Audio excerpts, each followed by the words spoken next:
पूजा करू असं सांगत शब्दांना देव बनवणारे आणि देवांना शब्दात प्रकट करणारे जगद्गुरु तुकोबाराय. तर वाचे बर्वे कवित्व, कवित्व बर्वे रसिकत्व, रसिकत्व बर्वे परतत्व, परशु जैसा.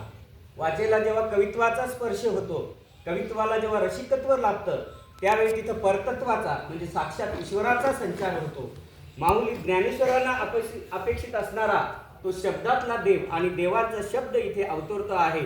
पद्मश्री अण्णासाहेब जाधव विद्यालय व कनिष्ठ महाविद्यालयाच्या माध्यमातून गेली 65 वर्षांआधी अनेक विद्वानांची, अनेक कीर्तनकारांची, अनेक विचारवंतांची प्रबोधन परंपरा, वसा आणि वारसा हे विद्यालय जोपासत आहेत. त्याकरता विद्यालयाचे मुख्याध्यापक आदरणीय सुधीर घागस सर, शिक्षक प्रतिनिधी सौ संगीता जाधव मॅडम, आजच्या या पावनभूमीमध्ये आलेले सर्व शिक्षक बंधू भगिनी, शिक्षकेतर बंधू भगिनी, विद्यार्थी मित्र हो. खरं तर पराभव पहिल्यांदा रणात होत नाही, पराभव पहिल्यांदा मनात होतो. जी माणसं मनाने पराभूत असतात ती रणात जिंकूच शकत नाहीत आणि जी माणसं मनाने जिंकलेली असतात ती रणात पराभूतच होऊ शकत नाही. त्यामुळे रण आणि मन हे नातं फार जवळचं आहे. मन जिंकता आलं म्हणजे रण जिंकता येतं. एकही लढाई न केलेले वर्धमान महावीर झाले. याचं कारण त्यांनी रण नव्हे मन जिंकलं होतं. मन जिंकायचं असेल तर मनावर संस्कार होणे गरजेचं आणि त्या संस्कारासाठी प्रबोधन महत्त्वाचे आणि त्या प्रबोधनासाठी असे उपक्रम महत्त्वाचे. या विद्यालयामध्ये ते उपक्रम होतात. निश्चितच उद्याची पिढी त्यातून घडणार आहे. तुमचा संघर्ष जेवढा मोठा असतो तेवढा तुमची उंची मोठी असते. 350 वर्षापूर्वी छत्रपती शिवरायांच्या वाट्याला आलेला संघर्ष एवढा मोठा होता की जोपर्यंत चंद्र सूर्य राहतील तोपर्यंत छत्रपती शिवाजी महाराज तुमच्या माझ्या काळजामध्ये जिवंतच राहतील. 50 वर्षांचं आयुष्य छत्रपती शिवरायांचं आणि 32 वर्षांचं आयुष्य छत्रपती संभाजी महाराजांचं. तुम्ही किती जगलात हे महत्त्वाचं नाही, तुम्ही कसं जगलात हे महत्त्वाचं आहे. तर आज सुद्धा 350-400 वरून कालखंड उलटून गेली तरीही आजही तेच आम्हाला जगण्याला उत्साह देतात, प्रेरणा देतात, चैतन्य देतात आणि एक नवा मार्ग दाखवतात. खरं तर छत्रपती शहाजीराजे आणि माँसाहेब जिजाऊ यांच्या पोटी एक शिवरत्न जन्माला आलं. खरं तर छत्रपती शिवाजी महाराज हे जन्माला येतानाच सोन्याचा चमचा घेऊन आलेले होते. परंतु औरंगजेबाचे जे 50 वर्षाचा अधिक कालखंड त्याच्याशी तक्रार घेताना शिवाजी राजांना विचारलं की एवढं सगळं असताना तुम्ही असं का करता. तर छत्रपती शिवरायांनी सांगितलं का रयतेस पोटास लावणे आहे. रयतेस पोटास लावणे म्हणजे काय, या महाराष्ट्रातला मग तो कुठल्याही जातीचा, धर्माचा, पंथाचा माणूस हा कधीही उपाशी झोपता कामा नये आणि म्हणून हे शिवधनुष्य उचललेलं आहे. शहाजीराजे हे काही कमी नव्हते. त्यावेळेस 24,000चा आरमार होतं त्यांच्याकडे. 24. ते आदिलशाहीत गेले ते आदिलशाही सरस, ते निजामशाहीत गेले की निजामशाही सलग, ते मुघलांशी टक्कर घेतली की मोगल सपाट. तरी सुद्धा 50 वर्ष छत्रपती शिवरायांचं कालखंड, 50 वर्ष बलाढ्य औरंगजेब, बलाढ्य आहे शाहिस्त खान आणि त्याहून महत्त्वाचं बलाढ्य आहे औरंगजेब. शिवाजीराजांकडे काय 5,000 सैन्य आहे, पण 40,000 अफजल खानाचं सैन्य आहे. अफजल खान आला, शिवाजीराजे तानाजीला नाही म्हटले एवढे वेळे जातो का तू, आज जरा तू जा, अस्वस्थच वाटतंय, बीपी थोडा वाढलाय, शुगर सुद्धा वाढले. परंतु लढे सिपाही नाम सरदार का हे तंत्र नाही महाराजांकडे. जिथे मरण आडवा आलाय तिथे शिवाजीराजे स्वतः मृत्यूला भेटलेत, स्वतः मृत्यूची झुंज घेतली. म्हणून शिवाजी हे नाव कधीतरी उलटं वाचा. शिवाजी या नावाचं उलटं होतं जीवाशी. हयातभर हा माणूस स्वतःच्या जीवाशी खेळ करत राहिला म्हणून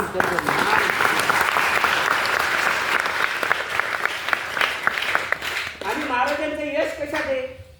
तुम्ही काम किती करता याला महत्त्व नाही, तुम्ही काम कसं करता याला महत्त्व नाही. तुम्ही तुमच्या कामाचं नियोजन कसं करता हे फार आणि फार महत्त्वाचं आहे. ते जाऊ द्या. आईच्या गर्भात असतानाच ज्याच्या आयुष्याचं नियोजन ठरलंय असा या सृष्टीत कोणी महापुरुष जन्माला आला असेल तर छत्रपती शिवाजी महाराजांशिवाय दुसरं नाव नाही. जन्माला यायच्या आधीच ठरलंय काय करायचं ते. माँसाहेब जिजाऊंना डोहाले लागले कसले, गुलाबजाम खायचे, चिकन बिर्याणी खायचे, डोहाले लागले ते घोड्यावर बसण्याचे, डोहाले लागले ते तलवारबाजी करण्याचे. डोहाळे लागले ते यवनांच्या छाताडावर बसून त्यांचं रक्त प्यायचं. कशासाठी हवाय पुत्र मला? या रयतेच्या डोईवर सुखाचं क्षत्र निर्माण करायचंय. का जन्माला यायचंय तू? हे करायला यायचंय. एक साधी गोष्ट सांगतो. 10 नोव्हेंबर 1659 विजापुरातून 40,000चं सैन्य घेऊन अफजल खान या महाराष्ट्रावर आलाय. महाराष्ट्रावर येत असताना विजापूर टू डायरेक्ट प्रतापगड, खरं तर अख्खा नॅशनल हायवे होता त्याला यायला, परंतु तो तुळजापूर मार्गे आलाय. का? तो काय म्हणतो?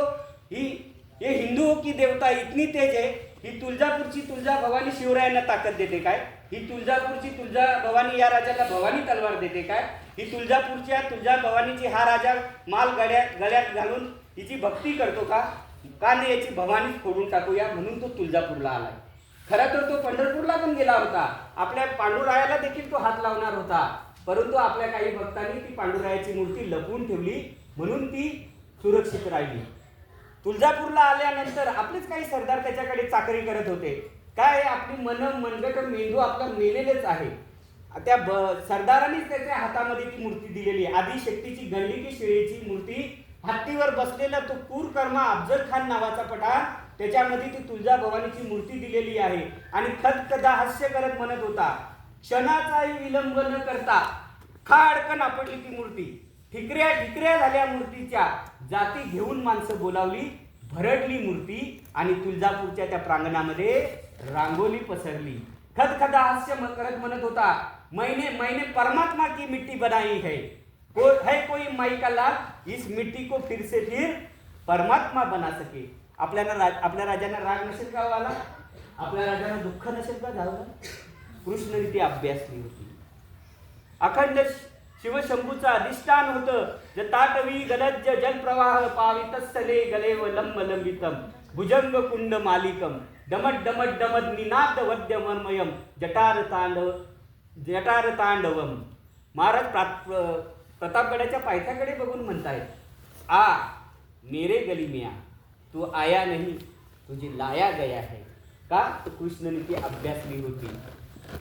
महाराजांनी अफजल खानाच्या भेटीसाठी एक सुंदर असा प्रतापगडाच्या पायथ्याशी शामियाना उभारलेला आहे. महाराजांनी भेटीची वेळ ठरवली, वक्त ठरवला बरोबर दुपारी 12:35. आता दुपारीच का?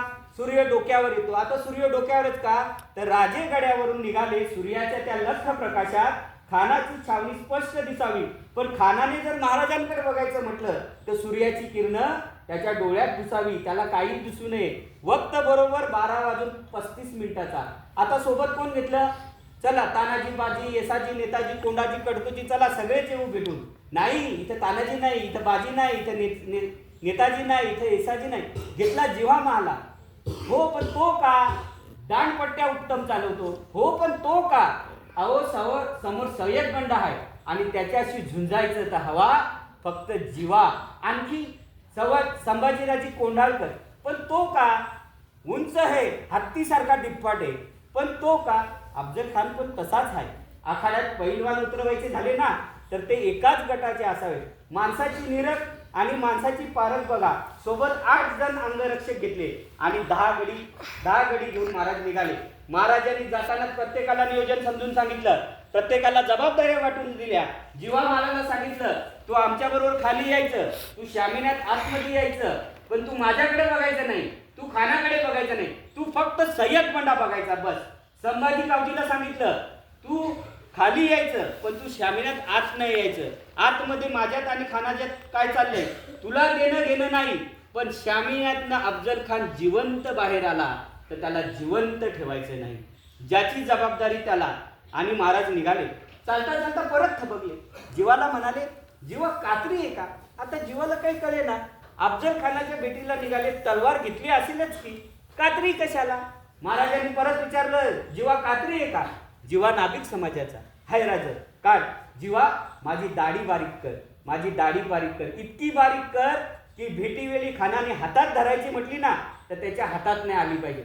आमच्या व्यवस्थापनाच्या भाषेत याला मायक्रो प्लॅनिंग म्हणतात, सूक्ष्म नियोजन. इतकं सूक्ष्म नियोजन करून ठेवले महाराजांनी. इतकं सगळी माहिती काढली, सगळी शस्त्र अशी घेतली तर पाहिजे पण दिसता उपयोगाची नाही.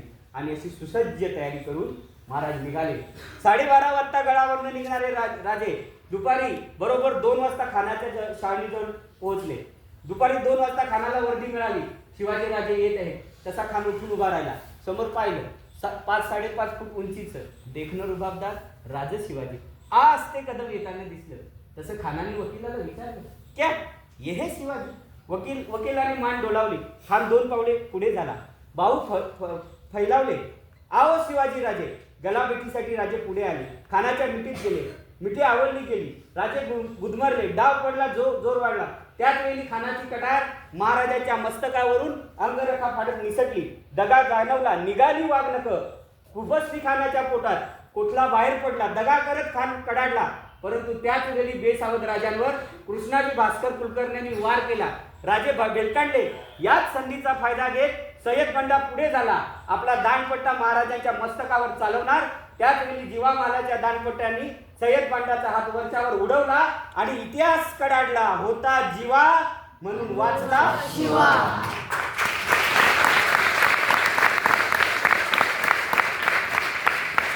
इथे एक विचार करायचा, फक्त जीवा माला फार नाही, फक्त 1 सेकंद उशीर करतात. फक्त एक सेकंद. तर जीवा महालाच्या दांडपट्ट्याने सय्यद बंडाचा हात छाटला जायच्या ऐवजी सय्यद बंडाच्या दांडपट्ट्यानं महाराजांचं मस्तक छाटलं गेलं असतं. आणि मग कळतं या खानाच्या प्रसंगात महाराजांनी सोबत जीवा महालाच का घेतला, सोबत तोच का? त्याचं उत्तर इथं आहे. मी जाणीवपूर्वक विधान करतो, आपल्या 50 वर्षाच्या कारकिर्दीत महाराजांनी एक चाल परत नाही वापरली आणि एक माणूस पुन्हा नाही वापरला. संपूर्ण चरित्र काढून बघा. जीवा माला पहा ना, तुम्हाला अफजल खान प्रसंगातच भेटेल. तो पुरंदरावर दिसणार नाही. पुरंदरावर मुरार बाजी, तिथे बाजी प्रभू येणार नाही. बाजी प्रभू विशालगडावर, तिथे नेताजी असणार नाही. नेताजी आग्र्याला, तिथे येसाजी दिसणार नाही. येसाजी कर्नाटकात, तिथं सूर्याजी भेटणार नाही. सूर्याजी पणाल्यावर तिथं तानाजी भेटणार नाही. तानाजी कोंढाण्यावर तिथं तुकोजी येणार. प्रत्येक प्रसंगात हिरो नवा आलाय. अहो, जगाच्या पाठीवर वाघनख नावाची शस्त्रच अस्तित्वात नव्हती. त्यांचा शोधच लावलाय महाराजांनी. हा, वाघनखांचा उल्लेख येतो कधी? त्या नरसिंहानं हिरण्यकशिपूचं फोट पाडलं त्यावेळी. निशस्त्र भेटीला जायचंय. निशस्त्र समोर हिरण्यकशिपूच आहे. या नरसिंहाने त्याकरता ही वाघनख तयार करून घेतली. म्हणतात असं ती रुस्तमे जमानच महाराजांना दिली. खान पडला. ठरलं होतं असं, सगळ्यांनी पहिल्या दिंडी दरवाजाजवळ एकत्र भेटायचे. राजे पोहोचले. पाठीमागून एक अंगरक्षक गोळा झाला. राजांची नजर भिरभिरली. 1 2 3 4 5 6 7 8 9. 1 2 3 4 5 6 7 8 9. जाताना तर 10 होते. एक कोण राहिला मागं. कोणतरी पुटपुटलं. राजा, संभाजी तावजी दिसत नाही जी. तेवढ्यात पाठीमागून संभाजी तावजी धापा टाकत येताना दिसला. राजांनी विचारलं, संभाजी कुठे रुकला होतास, कुठे थांबला होतास? तसा संभाजीने हात वर केला. त्याच्या हातामध्ये अफजल खानाचं मस्तक होतं. हे कापाय मागे थांबलो होतो. पण राजाने विचारलं, हे नव्हतं आपल्या नियोजनात, हे नुसतं धाडस का केलं तुम्ही? तर संभाजी म्हणाला, तुम्ही खानाच्या पोटाची वाघनख खुपसली, मरतय का नाही म्हणून आणलं कापून. पण अरे संभाजी, आम्ही जी खानाच्या पोटात वाघनख खुपसली त्याला जरी जालिम विष लावलेलंच होतं. खान ऐसा तैसा वाचणार नव्हता. बस